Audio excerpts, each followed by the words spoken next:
Turning now to the big story, assessing the danger. State environmental workers in Madison Heights testing the soil near the site of that toxic green ooze. The discovery made along I-696 during the holidays. The contamination concerns have been growing since the discovery of that substance spilling onto the freeway. The EPA has now a web page outlining the cleanup effort, photo after photo showing what was found inside and out. The entire cleanup expected to take months and cost millions more than what was already spent 3 years ago in a federal EPA cleanup. So the question tonight, why was the job never finished? 7 Action News reporter Jim Kurtzner is live in Madison Heights tonight getting answers for us. Jim?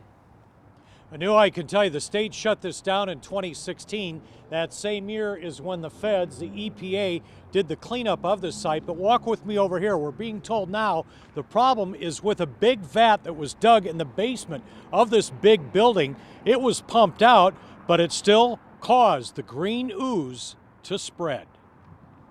We're going to be sampling to determine the perimeter of the contamination.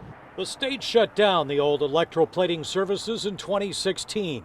It had been in business since the 1950s with 3 owners. The most recent owner, Gary Sayers, pleaded guilty to illegal storage of hazardous materials and is set to serve a year in federal prison starting this year. He was accumulating hazardous waste. He was hoarding hazardous waste and hazardous chemicals. Take a good look at this vat. State officials say it's 10 feet by 10 feet and 6 feet deep.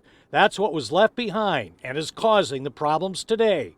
Even though it was pumped out by the feds, state officials say it was able to fill up with rainwater and groundwater and leak out. This map shows the potential contamination of cancer-causing chemicals. With the soil borings, we're going down between 6 and 15 feet just to the clay layer and setting those out. Other pictures from inside show barrels of hazardous chemicals, the huge nightmare cleanup job.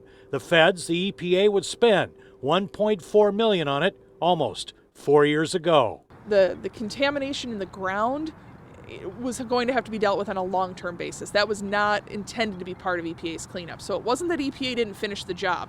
But take a look at Google Earth images from 2018 that show a leak from the old plant onto 696 in the same location, but not as bad as the green ooze today.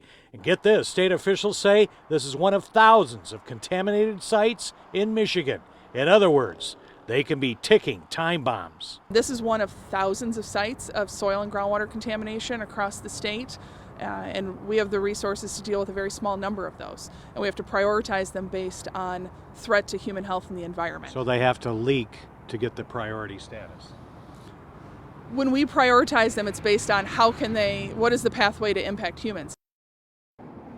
Now coming up next hour at 6, how the owner, Gary Sayers, has been ordered to pay for the first cleanup $1.4 million and how the feds say in court documents he should be able to pay for it. Also next hour, how the city of Madison Heights is going after him to complete the job out here. We'll see you next hour. Reporting live, Jim Kurtzner, 7 Action News. All right, we will look forward to that. Thank you so much, Jim. And you can see complete coverage of the I-696 toxic spill from the beginning right on the homepage of our website. Just head over to WXYZ.com.